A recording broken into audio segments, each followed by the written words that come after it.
Welcome back to the third and final installment of our podcast exploring the potential of PPPs to boost the infrastructure development that South Africa so badly needs, and now that potential can be unlocked. Once again, I'll be chatting to Patrick Hirsch, who heads the Bowmans Project Finance Practice. Patrick, both government and the private sector have suggested reforms to PPP framework. But is it feasible that these will be implemented? And if so, will they provide the necessary impetus? Well, that's the billion-dollar question, or maybe I should say the 85 billion rand question, which, by the way, is 30% of SA's GDP. National Treasury acknowledges that something needs to be done to stimulate infrastructure PPP activity and has made a number of recommendations for reforms. Most of these would be welcomed by the private sector and align closely with some measures suggested by business forums themselves.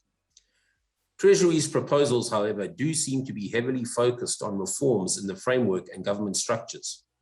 Examples include regulatory amendments, the development and refinement of documents, manuals, and toolkits, and also improving government agencies, either creating new ones or upgrading existing ones.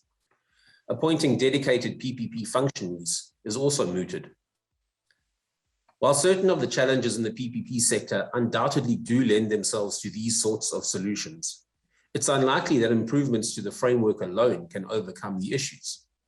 And just to recap, these issues are specifically the lack of political will, the resistance to procurement by way of PPPs, in particular, the critical lack of skills and resources in the public sector. What would you like to see in addition to these framework reforms? Well, like many in the private sector, I would like to see a greater focus on clear and achievable measures aimed at removing the blockages that are preventing viable PPPs from being brought to market. And this is where the private sector recommendations and closer collaboration with the private sector should be taken into consideration by the government. Some of the actions recommended by Treasury are clearly achievable. Among them, legislative reforms that introduce a single-step bidding process and removing, for certain projects, the multiple approvals required.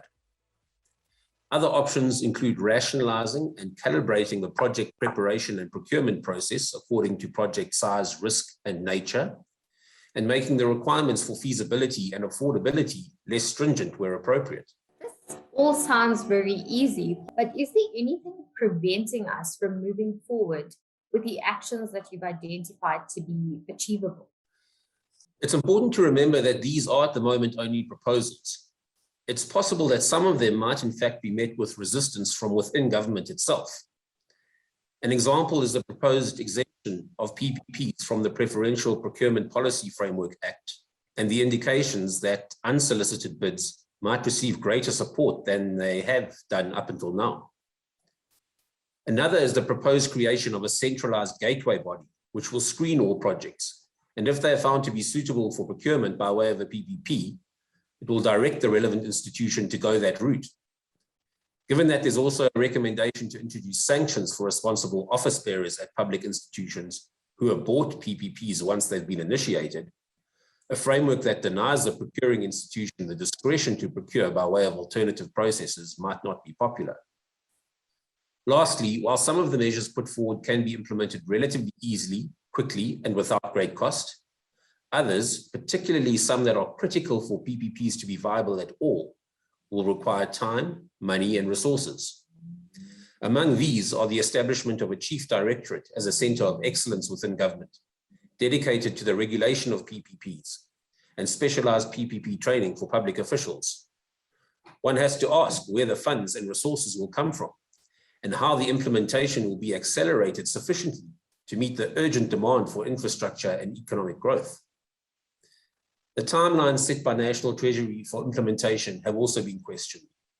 While the sense of urgency is commendable, the danger in setting an impossible deadline is that it simply gets disregarded. It seems that government has a lot of hurdles to get over. But Patrick, it's all very well to criticize, even constructively, but what does the business community have to offer to complement government's efforts?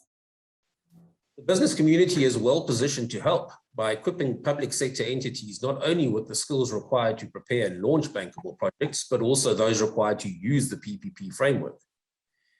Being able to successfully follow through the procurement process to the actual implementation of projects as PPPs is another area where the private sector can help.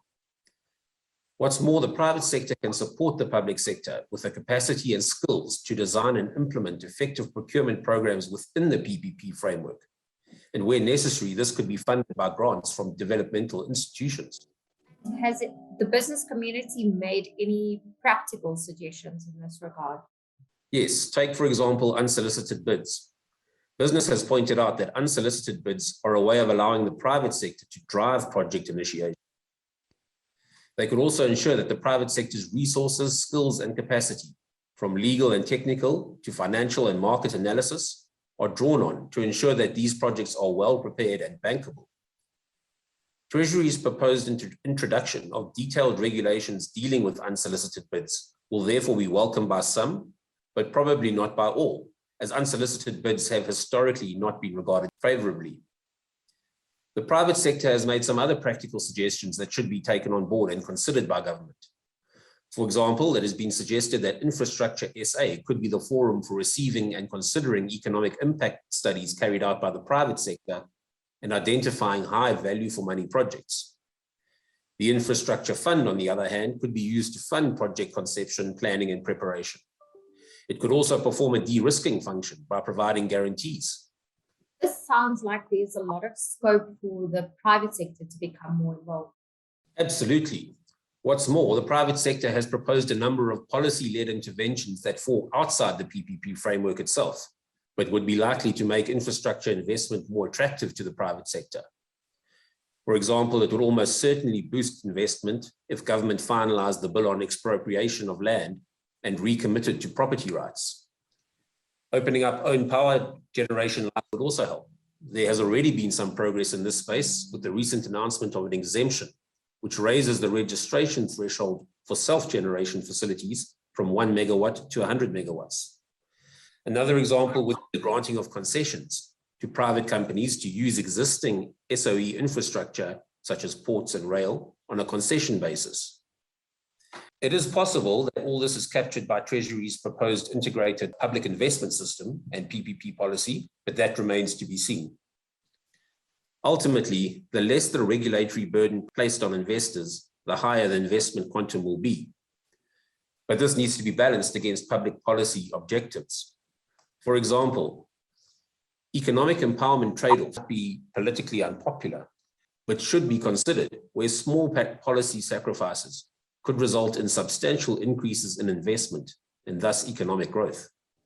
I suppose those small policy sacrifices could be quite a contentious issue, but that would have to be a topic of a whole new discussion. As we approach the end of our series, are there any closing remarks from your side, Patrick?